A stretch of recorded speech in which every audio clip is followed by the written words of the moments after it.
They had everybody saying Katt Williams was out of line, like he'd lost it completely. They kept pushing that story hard, but what if he wasn't wrong at all? What if everything he's been calling out for over 10 years actually had some truth behind it? One comedian really walked away from $100 million because he spotted something shady. I've been in show business since I was 14, and I've heard the stories of what happens, and I've seen these kinds of things play out in front of me. And didn't want any part of it. I wasn't crazy, but it's incredibly stressful. Yeah. And I feel like in a lot of instances, I was deliberately being put through stress. Another comedian went on live TV and spoke on a so-called secret society, putting it all out there where nobody could ignore it. I'm here tonight to blow the lid off it, to be the whistleblower. I'm sick and tired of the secrets and the lies. It is the secret symbol of the Illuminati. Now look at the pattern. Those same big names keep popping up again and again.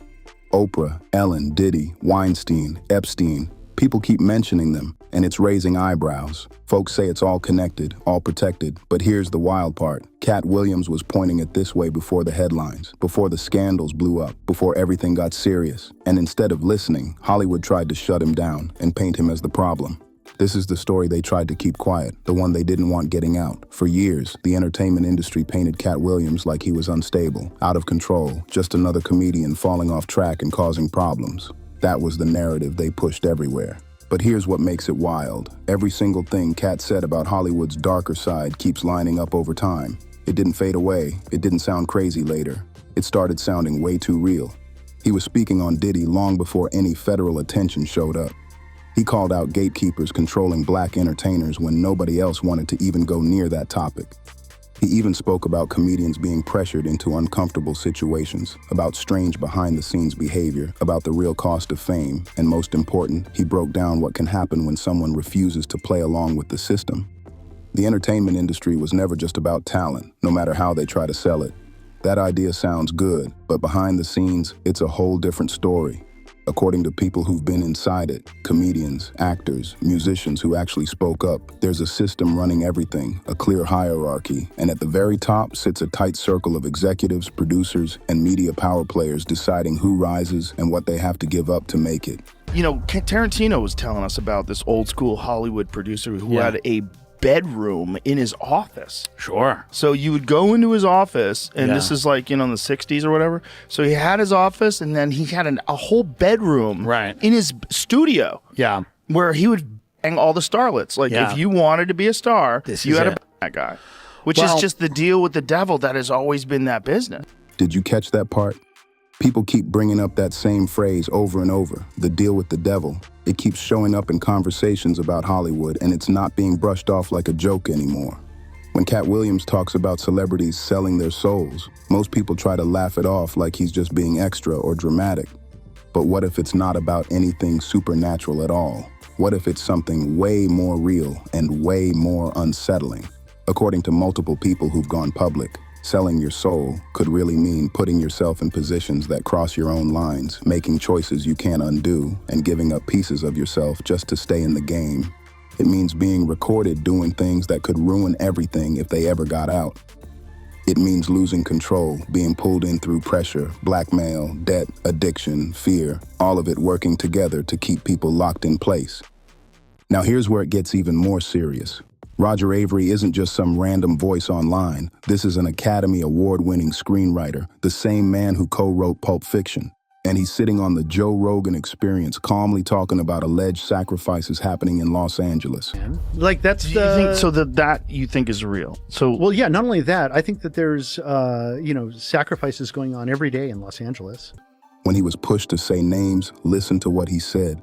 I don't want to say names because I don't want to get sued, and I don't want to be dead.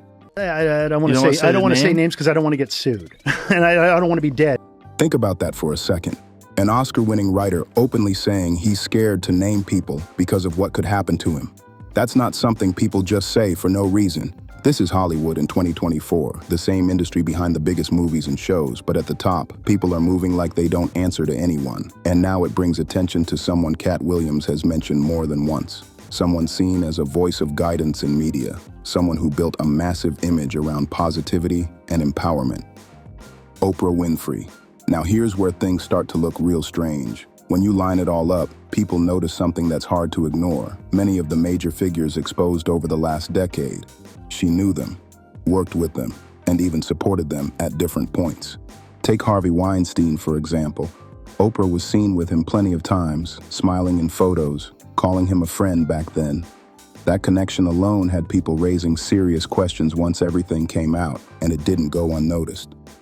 Singer Seal stepped in and called Oprah out directly after the Weinstein scandal broke. He posted an image of Oprah with Weinstein and added this caption, "Oh, I forgot, that's right. You'd heard the rumors, but you had no idea he was actually serially seeing young, starry-eyed actresses, my bad." That comment hit hard, dripping with sarcasm, suggesting that people in those circles might have known more than they let on. And when you start connecting those dots, it only makes the situation look even deeper. Jeffrey Epstein. Oprah has been seen in photos with him too. Then there's Diddy. She brought him onto her show multiple times, promoted his brand, celebrated his rise. When you line it all up, people start asking questions. Look at the pattern. Every time a powerful figure gets exposed, her name or image somehow shows up in the mix. Yet she always ends up positioned as part of the solution, never part of the issue. That's what has people talking. Katt Williams has been calling this out for years. He's spoken on gatekeepers in the Black entertainment space, people who hold real power behind the scenes. He's talked about how access to success isn't always equal, how certain individuals can open doors or keep them shut. And when you really pay attention to who shapes the narrative in media, who decides which comedians get specials, which actors land big roles, which stories get pushed, the same names keep coming up again and again. Now shift focus to another name Katt has mentioned, Ellen DeGeneres. For years, she was seen as the face of daytime TV, dancing, celebrity games, feel-good interviews, the image of kindness. But behind the scenes, things started looking very different. Around 2020, reports began surfacing about a toxic workplace tied to her show, with employees describing an environment that didn't match the public image at all. Fear, intimidation, harassment. That's what people started describing behind the scenes. But that wasn't even the full story. What really made people stop and look closer was what happened to Stephen Twitch Boss. Twitch wasn't just anyone. He was Ellen's DJ, her co-host, even an executive producer.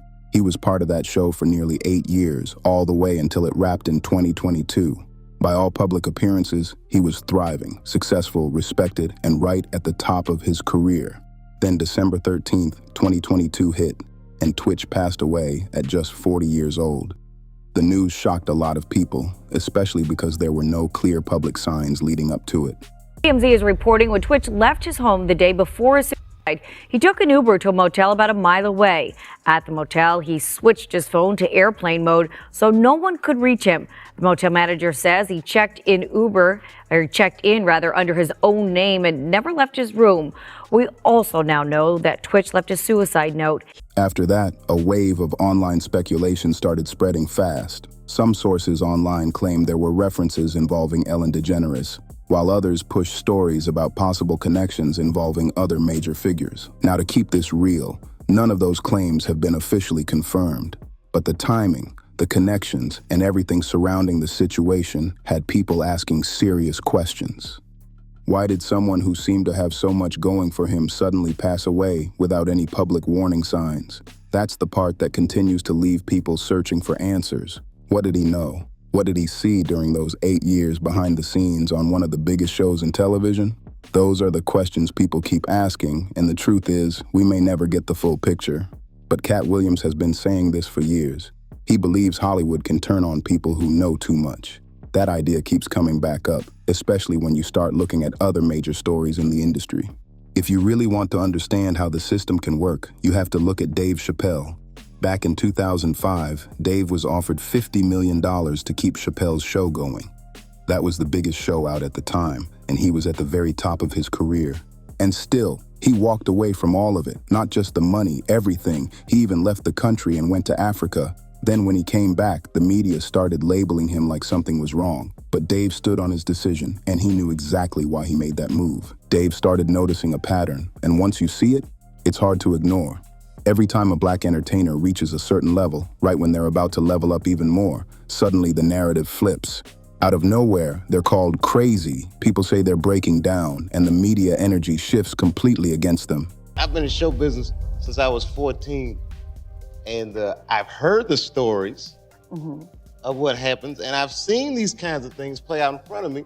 Okay. When you say you heard the stories, what do you mean? What stories? I mean, you see it before. Look, Mariah Carey made a $100 million deal, and 3 months later, she's all of a sudden mysteriously crazy. Or Martin Lawrence punches through and he's waving a gun on the street screaming, "They're trying to kill me." And Dave understood exactly why that happens. He spoke about being put under serious pressure, but think about it. I wasn't crazy, but it's incredibly stressful. Yeah. And I felt like in a lot of instances, I was deliberately being put through stress. Pressure from who? The same people offering him that $50 million deal. That's what made it hit different. Dave broke it down with an analogy that people still talk about to this day. They put a lump of salt in a hole and they wait for the baboon. The baboon comes, sticks. His hand in the hole grabs the salt. Salt makes his hand bigger and he's trapped. He can't get his hand out. If he's smart, all he does is let go of a salt. Baboon doesn't want to let go of a salt. That story wasn't random. It was his way of explaining the trap and why walking away might be the only way out. The salt represents everything: money, fame, status, celebrity. And the moment you grab it, the moment you accept what's being offered, that's when the trap can close in. They put a lump of salt in a hole and they wait for the baboon. The baboon comes, sticks his hand in the hole, grabs the salt, salt makes his hand bigger, and he's trapped. He can't get his hand out. Now, if he's smart, all he does is let go of the salt. Baboon doesn't want to let go of the salt. That's the idea. Once you're locked in, you don't move freely anymore. Dave Chappelle saw that setup for what it was, and he made a choice to let go instead of getting stuck. Now here's where things start to connect in a bigger way. When Dave walked away from that massive deal, Oprah brought him onto her show, but instead of really digging into his side, asking about the pressure, the expectations, what he might have been dealing with, she questioned his state of mind. That moment stood out to a lot of people. Some felt like she couldn't understand why anyone would step away from that kind of success, while others saw it as part of a bigger pattern in how these situations get framed. So much bigger than money, though, Dave. It's so much bigger than money. Oh, no, it was bigger. And when you look at other public moments involving major celebrities, people have pointed out similar situations where narratives quickly shift and individuals get labeled in ways that stick, just like what people say happens to anyone who refuses to go along with the system. That's the exact message Katt Williams has been pushing for years. In his view, the entertainment industry isn't just handing out success. It's offering something that can come with serious strings attached. The way it's described, you're faced with a choice. If you don't accept what's put in front of you, your image can take a hit. But if you do accept it, then you might lose control over your own path. That's the part that keeps this conversation going. Now here's the bigger topic that people often bring into this discussion, the connection that ties so many headlines together. Jeffrey Epstein. For years, his case shocked the world, with reports showing he was involved in serious crimes, including trafficking and exploiting young women. Well, we definitely received substantial evidence that he was involved in trafficking young women and children to the Virgin Islands for a very long period of time through our airport, through his private jet. And then he would, by helicopter or sometimes boat, would then transport them over to Little St. James. Investigations also revealed he had connections with powerful figures across different industries. Authorities stated that he used influence and relationships to maintain control and avoid scrutiny for a long time, which is why his case became such a major turning point in how people view power and accountability. Jeffrey Epstein was very good at protecting himself and being secret. The secrecy he was very good at that. And because of his wealth, his power, he was able to do that and secure that. So when you think about it, he owns a private island. That's an island over a mile away from St. Thomas, the main island. And it's out there and it's isolated. He purchases that, right? Then he owns the jet that flew in to the airport. It's under a name of one of the front companies that actually has been named in our complaint, but it's him. He's the member of that LLC. And he owns the helicopter and the boats that took or transported him and the women and children over to the island. This isn't being framed as some random conspiracy. This came from an official investigation with statements from authorities in the Virgin Islands describing what they found. And what came out of that case shocked a lot of people. Jeffrey Epstein was described as someone who carefully hid his actions and controlled his environment. Jeffrey Epstein was very good at protecting himself and being secret. You know, the secrecy he was very good at that. That level of secrecy wasn't sluchai. It was built using wealth, power, and access. He owned a private island located over a mile away from St. Thomas, separated and isolated. He had aircraft registered through companies connected to him, along with boats and helicopters used to travel back and forth. Right, then he owns the jet that flew into the airport. It's under a name of one of the front companies. That act actually has been named in our complaint, but it's him. He's the member of that LLC, and he owns the helicopter and the boats that took or transported him and the women and children over to the island. Investigators said this setup allowed him to operate with control for years. The system he built was designed to maintain influence, surround himself with powerful connections, and avoid being exposed for a long time. The island, the jets, the boats, the isolation, it all created a situation where getting in was easy, but getting out wasn't. That setup raised serious concerns about control and lack of oversight once someone was there. Once someone arrived on that island, options were extremely limited. Once you get on that island, how do you get off? It's not like a person who's on the island can just say, okay, I'm gonna swim to St. Thomas. They can't do that. There was no simple way to leave, no easy access to outside help. It's not like a person who's there and needs help that they can, sneak away and run outside and flag down a vehicle. Think about how isolated that environment was. Reports from investigations described victims being taken to a remote location surrounded by water, far from immediate assistance, with very limited ways to reach out. This is why the case drew global attention. Flight logs and records brought up names of high-profile individuals, politicians, royalty, wealthy business figures, and people connected to the entertainment world, all of which led to intense public scrutiny and ongoing questions about who knew what and when. There's been talk about a list floating around, and people keep debating it. Some say it's real, others say it could be fake. Nobody fully agrees on it. But one name that got attention was Chris Tucker, and people started asking questions right away. When he was asked about it on a podcast, his response stood out. He didn't brush it off the way some others did. While some people quickly said, it's fake, it doesn't matter, Chris Tucker addressed it differently. He said, yeah, I did go on that flight, but we went to Africa and I went with a bunch of diplomats. I didn't know who. Epstein guy was. There's a list that's out. Who knows if it's fake? I don't know. It could be a fake list. Who knows? But Chris Tucker's on that list.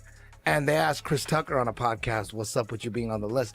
He didn't do what Jimmy Kimmel said. Jimmy Kimmel said it's a fake list. Who cares what that list says? It's fake. Right. Chris Tucker goes, yeah, I did go on that flight, but we went to Africa and I went with a bunch of diplomats. I didn't know who the Epstein guy was. That response got people talking even more. It confirmed he had been on the plane, but at the same time, he made it clear he wasn't aware of who Epstein was at the time. Now, whether people believe that or not, that's where opinions start to split. But one thing that can't be ignored is how wide Epstein's network reached. His connections extended into politics, finance, and entertainment, showing how closely those worlds can overlap. They're still out there, still powerful, still connected, and still moving like nothing ever happened. Did you catch what people were saying about the Epstein files? That moment had everyone watching closely for a second. Roger Avery pointed to it, and when those documents started getting attention, they revealed links to some of the most powerful names in the world. But then, things went quiet again. No major wave of consequences, no big shift, just everything continuing like normal. That's what had people confused. Why didn't anything bigger come from it? Did you see the thing in the Epstein files? Oh, yeah. Like those those Epstein files. In fact, I can't believe that everybody just kind of like, okay, and they're moving on with their lives. Some believe it's because the same circles of power influence what gets attention and what fades away. This ties back to what Katt Williams has been saying. The idea that once someone is compromised, they can be controlled or pressured in ways that keep them silent, That's the part people find most unsettling. And one of the most talked about aspects of this whole situation is how difficult it can be for insiders to speak up. When power, influence, and reputation are all on the line, it creates an environment where many choose to stay quiet rather than risk everything. The Attorney General of the Virgin Islands broke down how Epstein managed to keep people from speaking out, and it adds another layer to everything. When you see someone connected with powerful people who may visit the island or he may be involved with, whether it doesn't have to be here, it could be anywhere in the world, and it's known that these powerful people are his friends and associates. That alone is intimidating to the ordinary citizen who's sitting there and watching this and say, ooh, that does not look good. But could you imagine the reluctance of that person to say, I'm going to come forward, I'm going to tell on that person who's friends with all these powerful people? There are the non-disclosure agreements that Jeffrey Epstein had. All of the employees, if not most of them, signed. Then they had to agree not to disclose any information to law enforcement or anyone else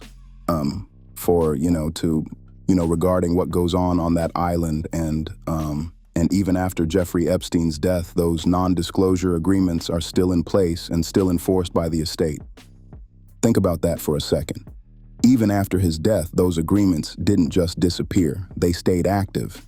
That means people connected to the situation could still face legal pressure if they tried to speak out. That's what makes this situation stand out. There are the non-disclosure agreements that Jeffrey Epstein had all of the employees, if not most of them, sign. Then they had to agree not to disclose any information to law enforcement or anyone else regarding what goes on that island. And even after Jeffrey Epstein's death, those non-disclosure agreements are still in place and still enforced by the estate. The silence didn't end. It continued, backed by legal systems and the control of information. And the NDAs are only one piece of it. There's also the pressure that comes from seeing who someone is connected to. When you see someone connected with powerful people who may visit the island or who may be involved with, whether it doesn't have to be here, it could be anywhere in the world, and it's known that these powerful people are his friends. That kind of influence alone can make people think twice before saying anything, especially when those connections stretch across industries and countries. Did you see his contract? It was in his contract. The way he had his contract set up was like they had a certain amount of money that he would have to pay if he had a harassment claim against him. It was like... It was a thing for him. Yes. Like he had so many claims. That's like first offense was $100,000. Second offense was $250,000. Third offense was $750,000. Fourth offense was $1 million. He had it written into his contract with Miramax. And those connections alone can feel overwhelming. For an average person watching all this unfold, it already looks serious. Now imagine being someone on the inside, thinking about speaking up against a person connected to powerful figures. That hesitation becomes real fast. That's how this kind of system is often described. It's not just about legal pressure, it's about the environment it creates. When someone appears tied to influential people, whether in politics, media, or other major spaces, it can make others stop and think before stepping forward. That same kind of dynamic is what people say shows up in different parts of Hollywood too. The pressure, the influence, the fear of what could happen next. It all plays a role in why some stay quiet. And then you hear strong reactions from people who've seen the industry up close. Don't let your kids get into acting. Do not let your kids get into that. Statements like that hit hard because they reflect just how serious some believe these environments can be. Hollywood managers who manage kids, it's a racket, man. Did you hear that kid from Stranger these kids? Joe Rogan didn't sugarcoat it. He spoke very strongly about keeping kids away from certain parts of the industry. He described a system where, in his view, too many people stay quiet. Parents, managers, agents, even people on set, because speaking up could cost them everything, or worse. That's what makes those statements hit so hard. He pointed toward situations involving young performers and questioned how things are handled behind the scenes.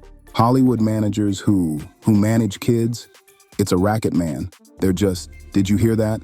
That kid from Strange, they're just these kids. He even used the word trafficking. That term caught a lot of attention because of how serious it is. Once you get on that island, how do you get off? It's not like a person who's on the island can just say, okay, I'm going to swim to St. Thomas. They can't do that.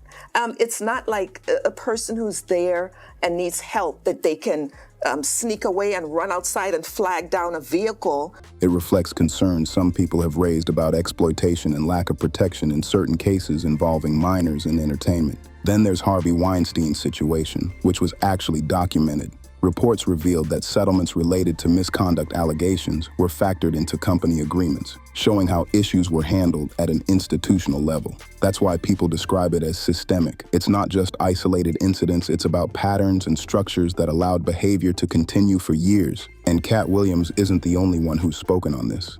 Even decades ago, Richard Pryor talked about troubling experiences in Hollywood, describing events that made him question what was really going on behind closed doors. Richard Pryor described wild scenes at Hollywood parties, saying they were filled with heavy drug use and some of the biggest names in the industry. And the way he told it, it wasn't random. And he took me to the parties. He took me to make me understand this is why I don't be around me. And so you seen the orgies.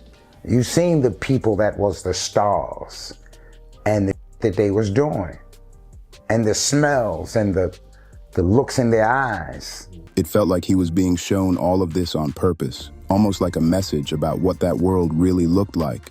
This is coming from someone who openly spoke about his own struggles, yet even he said what he saw there shook him.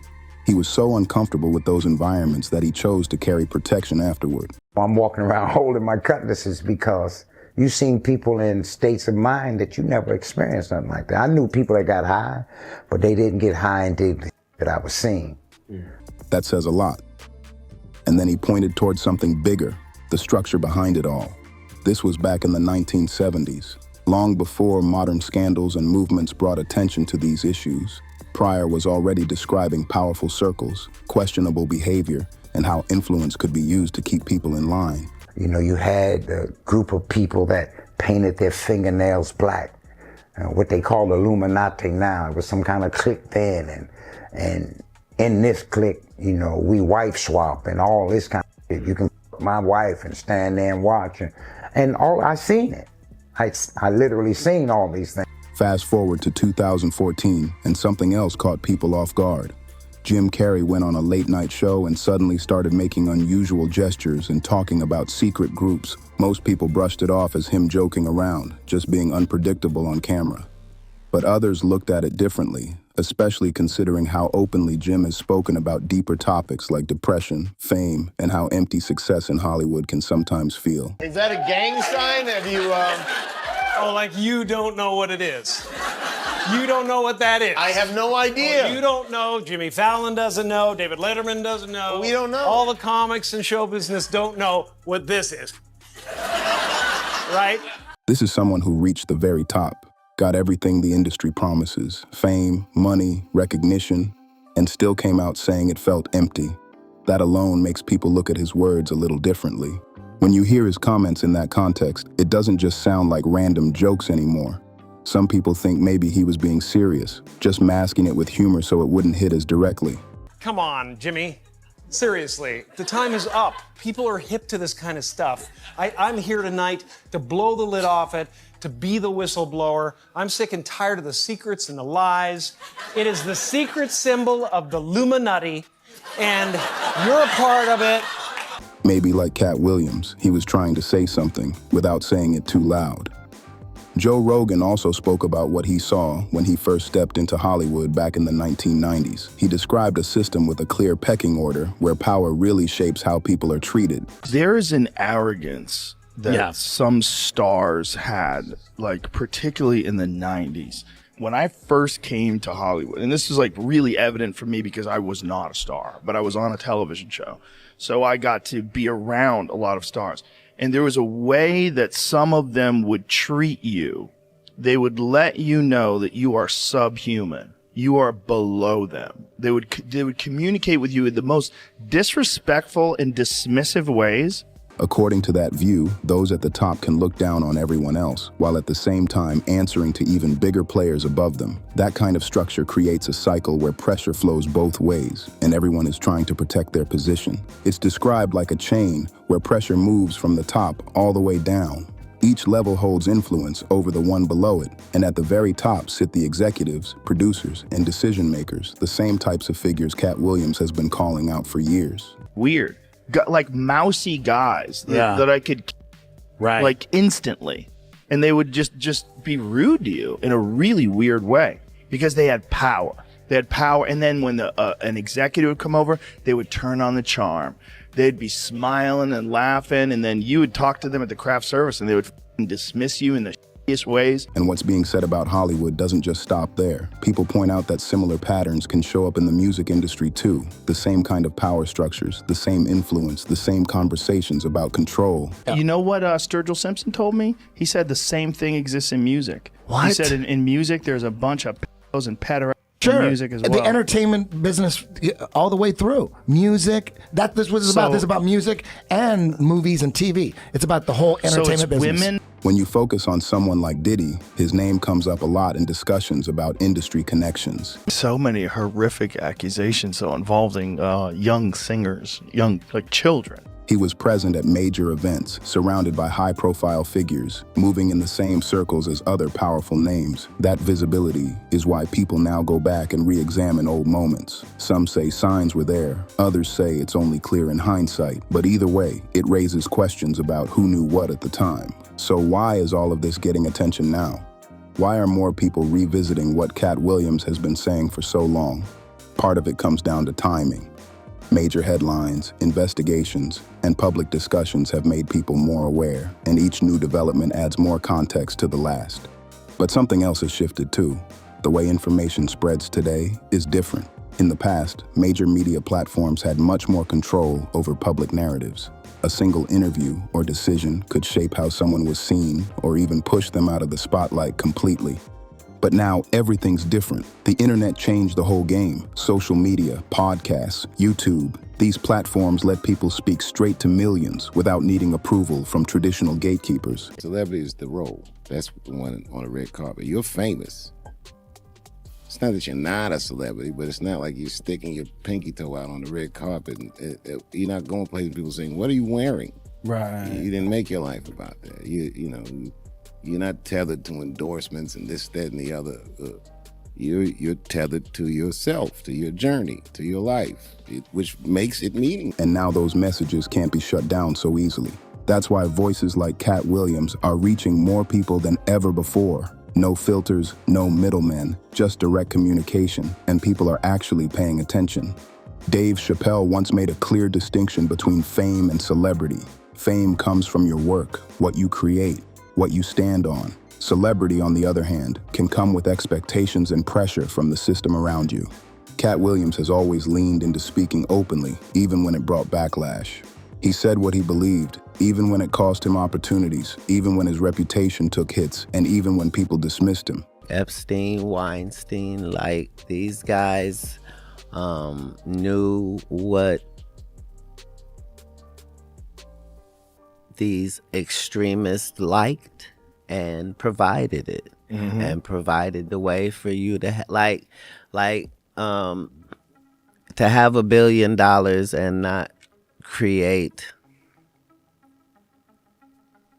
a fantasy island type environment has not existed throughout history. Right. And now, with everything that's come out in recent years, more people are going back and re-examining what he said, seeing it in a completely different light. He was one of the few voices saying things that people didn't want to hear at the time. Now, when you step back and really look at the pattern, it starts to raise serious questions. Harvey Weinstein, convicted, yet people had been talking about his behavior for years before anything happened. Jeffrey Epstein, arrested, then died in custody under circumstances that still get debated while many questions remain unanswered. R. Kelly, convicted, even though concerns had been raised long before it reached that point. Yeah, it's disgusting. It's insane. He makes R. Kelly look like a decent guy. Yeah. It's so crazy. It is crazy. And meanwhile, the guy was like hanging out with Oprah, hanging out with Obama. Jay-Z, everybody. everyone. Then you have Diddy, federal attention, allegations stretching back decades. And in each situation, people keep pointing out how the same circles of influence seem to show up in the background. That repetition is what stands out. The same types of power structures, the same gatekeepers, the same conversations about who knew and who stayed quiet. Katt Williams said, Epstein-Weinstein, like these guys, knew what these extremists liked and provided it.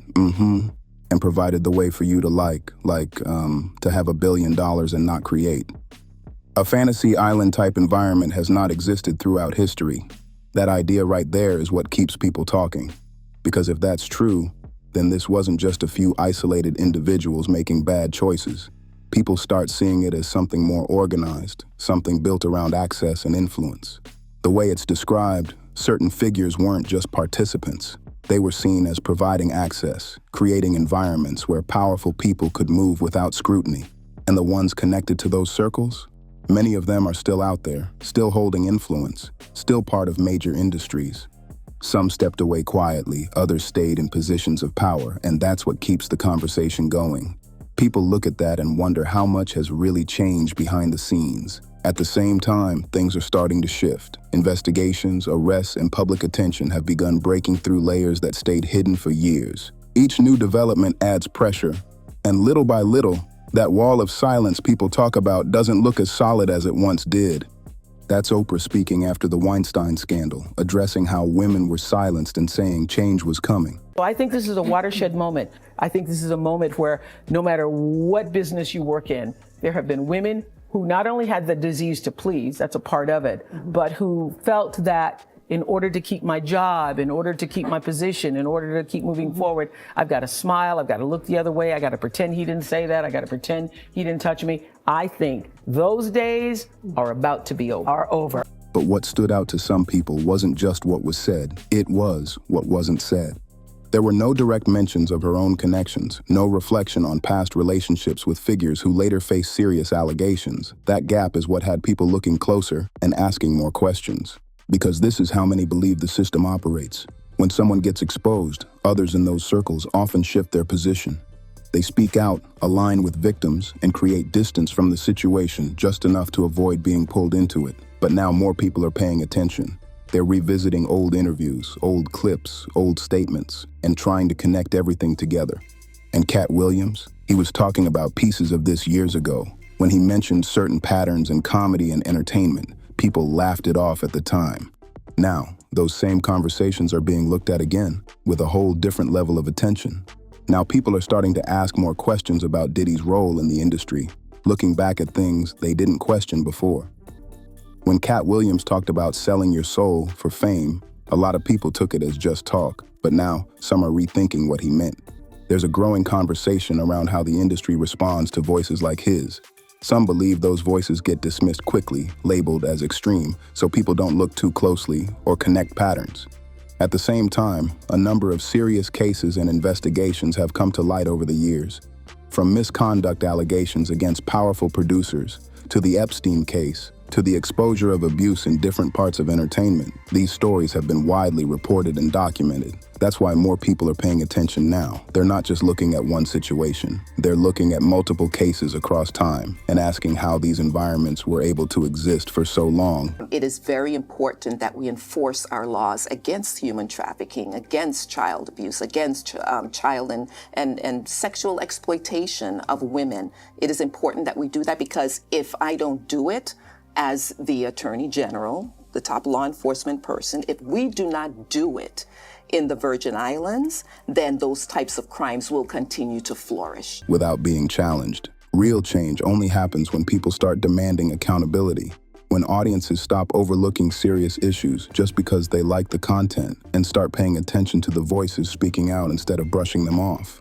Katt Williams has been one of those voices for years. He kept speaking on what he believed, even when it cost him opportunities, even when his name was dragged, and even when people refused to take him seriously. Now more people are revisiting what he said, looking at everything that's come out over time, and asking bigger questions about how the industry really operates. Conversations that used to get ignored are now front and center, and that's where things stand today. People are watching closely, connecting dots, and wondering how deep these issues go and what could come next. If this video made you think or gave you a new perspective, make sure to hit that like button and subscribe for more breakdowns like this. Drop a comment below. Do you think Katt Williams was right, or is there more to the story? And what do you think happens next?